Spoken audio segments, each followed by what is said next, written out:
এই মুহূর্তে কিন্তু কেশপুরের কানাখালীতে দাঁড়িয়েছে সমান জল, আর সেই জলেতেই কিন্তু ডাক্তারবাবুরা এসে কলকাতা আরজিকর মেডিকেল থেকে কিন্তু ডাক্তারবাবুরা বাড়ি বাড়ি কিন্তু খোঁজ নিচ্ছে এবং তিনারা কিন্তু জিজ্ঞাসা করছেন এবং জিজ্ঞাসা করে যা যাবতীয় চিকিৎসা তিনাদের হাতে নোট করে কিন্তু সঙ্গে সঙ্গে ওষুধ দিচ্ছেন। আর সেই চিত্রও আমার ক্যামেরা পার্সন এই মুহূর্তে দেখতে পাচ্ছেন কলকাতা আরজিকর থেকে বন্যা কবলিত এলাকা কেশপুরের কানাখালীতে বাড়িতে বাড়িতে ডাক্তারবাবু, আর সেই চিত্র সরাসরি দেখতে পাচ্ছেন কলকাতা আরজিকর থেকে। এই মুহূর্তে কিন্তু আমি দাঁড়িয়ে আছি কেশপুরের কানাখালী শেষ করে নেবো। কেন আমরা এইখানে আরজিকর এবং মেদিনীপুর মেডিকেল কলেজ থেকে একটা টিম এসেছি যাতে আমরা বেঙ্গলের ফ্লাড এফেক্টেড এরিয়াসগুলোকে মানে এরকম ভাগ ভাগ করে কভার করতে পারি।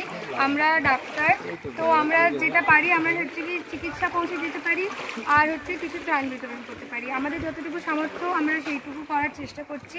আমরা মানে জানি যে এরকম বন্যা হলে যেমন রোগ জ্বালা অনেক বেড়ে যায়, এখান থেকে মানে হাসপাতাল যাওয়াটাও অনেক কঠিন হয়ে যায়। তো যদি কারোর কিছু প্রয়োজন হয় তো আমরা তার জন্য তাদের পাশে দাঁড়াতে এসেছি। তাদের যদি কিছু প্রয়োজন হয় তারা আমাদের কাছে আসতে পারে, যেটুকু আমরা করতে পারবো হসপিটাল ইনফ্রাস্ট্রাকচার ছাড়া। আর যেটুকু ত্রাণ আমাদের কাছে আছে সেটুকু আমরা সবাইকে দিয়ে দেওয়ার চেষ্টা করি। বিক্ষোভ কবলিত বন্যা কবলিত গ্রামগুলো রয়েছে, সেই গ্রামগুলো আমরা গতকালও এসেছে একটা টিম, মেডিকেল টিম এসেছিলেন, আজও এসেছে। যেভাবে তারা দুর্যোগের মধ্যে রয়েছে, গত 42 দিন ধরে আমরা আমার দিদির বিচার চায়ের জন্য যত রকম আন্দোলন এবং কর্মসূচি করেছি বিভিন্ন মানুষের বিভিন্ন প্রান্ত থেকে। শুধু সেই আন্দোলন আরজিকরে সীমাবদ্ধ ছিল না, আরজিকর থেকে বেরিয়ে সারা বিশ্বে এই আন্দোলন পৌঁছে গেছে। যেভাবে মানুষ আমাদের পাশে ছিলেন আমরা কৃতজ্ঞ এবং বুঝেছি যে মনুষ্যত্ব আজও আছে, মানুষ আজও মানুষের পাশে দাঁড়ায়। সেই ভালোবাসা, সেই বিশ্বাস ভরসা নিয়ে তাদের ভালোবাসা যেভাবে পেয়েছি, তারা অনেকভাবে স্বাস্থ্য ভবনে যেভাবে আমরা রাস্তায় পড়েছিলাম ঝড় জল বৃষ্টি উপেক্ষা করে, তারা আমাদের সার্ভাইভ করার জন্য অনেক যাবতীয় জিনিস দিয়ে আমাদের সাহায্য করেছিলেন।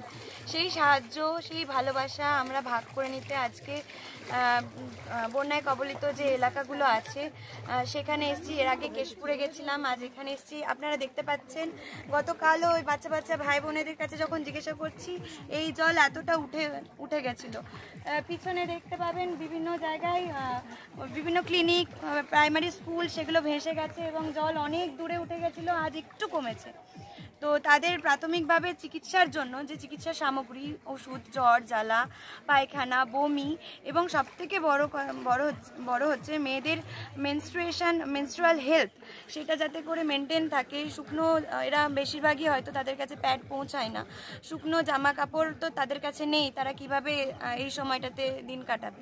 তার জন্য আমরা কিছু স্যানিটারি ন্যাপকিন, স্যানিটারি প্যাডও নিয়ে এসেছি, জল নিয়ে এসেছি, ওআরএস নিয়ে এসেছি, বিভিন্নভাবে স্কিন ডিজিজের জন্য যাতে প্রিভেন্ট করা যায় সেই সমস্ত ওষুধ।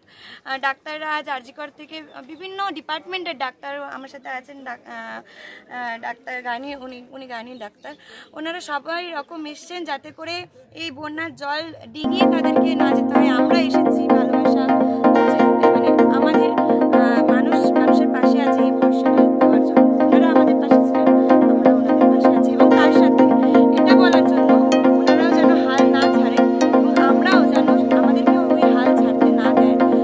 যেভাবে আমাদের পাশে ছিলেন সেভাবে যেন পাশে থাকেন এবং প্রত্যেকটা ঘরে ঘরে, কি গ্রাম হোক কি শহর হোক, প্রত্যেকটা ঘরের মা, ভাই বোন যেন বলে আমার দিদির বিচার চাই, আমরা আমাদের দিদির বিচার চাই, এই বার্তাও পৌঁছে দিতে চাই।